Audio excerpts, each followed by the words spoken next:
Hi, I'm Barb Nangle. I'm the founder and CEO of Higher Power Coaching and Consulting, LLC. I want to welcome you to my podcast, Fragmented to Whole, Life Lessons from 12-Step Recovery. On this podcast, I share my experience, strength, and hope from recovery. I don't support or endorse any particular 12-step recovery program, and I don't claim to speak for any 12-step fellowship. My hope is that you will find my words helpful in some way, whether you're in recovery or not. This is episode 112, How and Why to Go from an External Focus to an Internal Focus. If you're a fan of this podcast and want to support it, please check me out on Patreon. If you're not familiar, Patreon is a platform created by creators for creators that allows them to be supported and rewarded for their work by their fans and followers. You can find me at patreon.com/higherpowercoaching. Before I get into today's topic, which is about the difference between the attitude, it's all about me, and keeping the focus on yourself and how and why to make that shift, I want to share that I was just sitting here meditating in my office and absolutely delighting in the sound of the birds that are chirping outside my window. And of course, my mind began to wander because that's what minds do. And that's especially what they do when you're trying to meditate. And I thought, that's something people don't know about me, that I delight in the sound of the birds chirping. And then I thought, I guess my listeners don't really know me. And then I was like, wait a minute, I share so many details of my life on this podcast. So I know they know me. Maybe not all of me, but certainly what makes me tick and how I think and what's important to me. And then I remembered that I just got a new client recently. And when we had our first call, she hopped on the Zoom call and said immediately, I feel like I know you. And I was like, well, if you've been listening to my podcast for a while, then you do, because that is the real me. Thinking that made my mind also wander to the fact that I've gotten most of my clients from my podcast, which I never imagined. When I started the podcast, it was to carry the message of recovery to those who still suffer. It never occurred to me that it would have anything to do with my business, which seems naive in retrospect. But anyway, those are some of my ponderings. So now you know even more about me. Like, I love hearing birdies chirping. I've come to love it more and more this past year as I've been doing the Ziva meditation technique, part of which includes connecting with each of your senses individually at first, and then trying to connect with all of them at once before diving into the meditation. Now, before I dive into today's topic, I want to thank you for listening. It's listeners like you who make Fragmented to Whole possible. As you may know, I have a 20+ year nightly gratitude journaling practice, and it's occurred to me recently that I've never said thank you on this podcast. When someone reaches out to me individually about the podcast, I definitely thank them, but I want to take this time to thank you. It means the world to me to be able to share about growth and healing with others in ways that are meaningful. So thank you for listening. Okay, so on to the topic at hand, which is basically going from keep the focus on yourself versus it's all about me.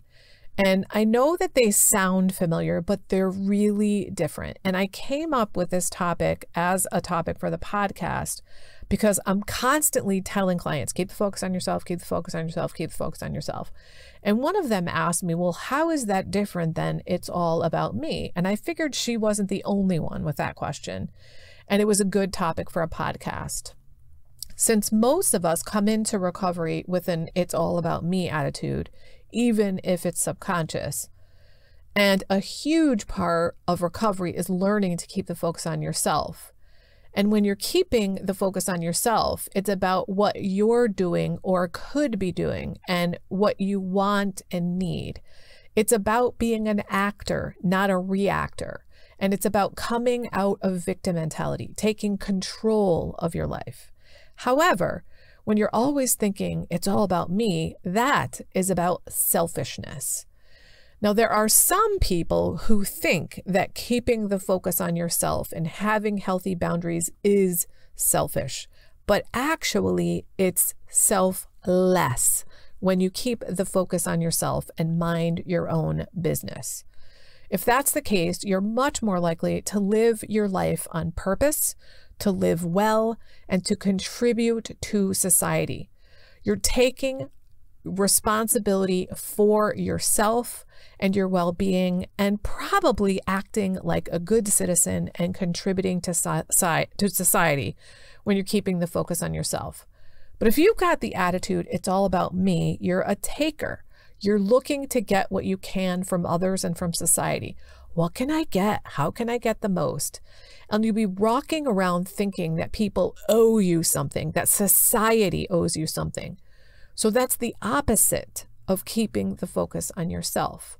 Now, I have a lot more to say in episode 10, Focus on Me, about keeping the focus on yourself. If you're interested, I talked about the 4 different ways that you can keep the focus on yourself. But when your attitude is, it's all about me, you think everything is about you. You don't understand or don't care that what's happening in the world and the things that people are doing are happening, but they're not necessarily happening to you. My favorite example to give is traffic. I used to drive on the highway and I acted like traffic was happening to me. And not just to me, but to me and me alone. And it wasn't happening to me, it was happening. I just happened to be in traffic. So it's not all about me.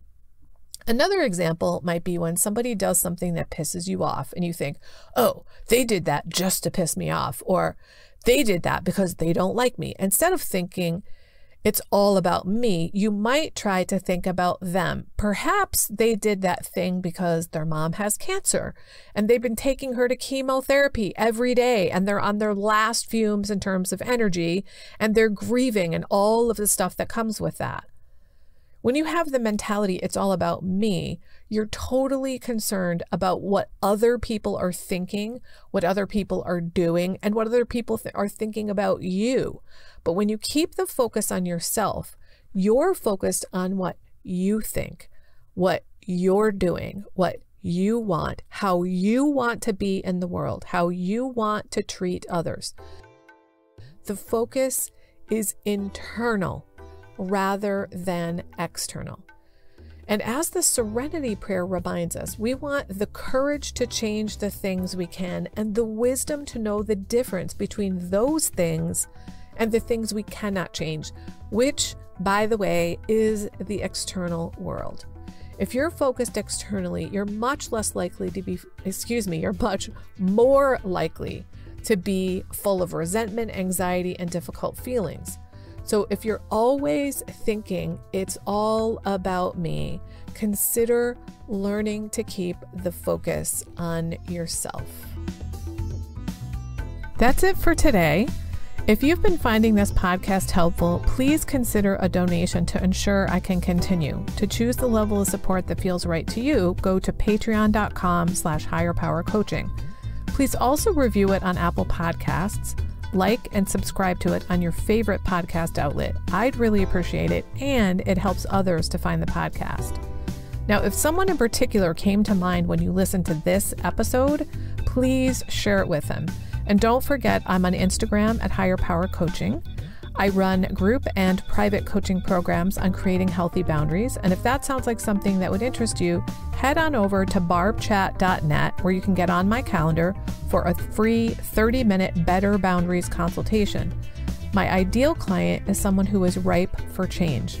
If that's you, then go to barbchat.net and get on my calendar. My goal with all of my work is to help you make lasting changes in your life, like I've made deep, lasting changes in my life. Remember, it's never too late to recover. No one is beyond hope, and healing is possible. Thanks for listening.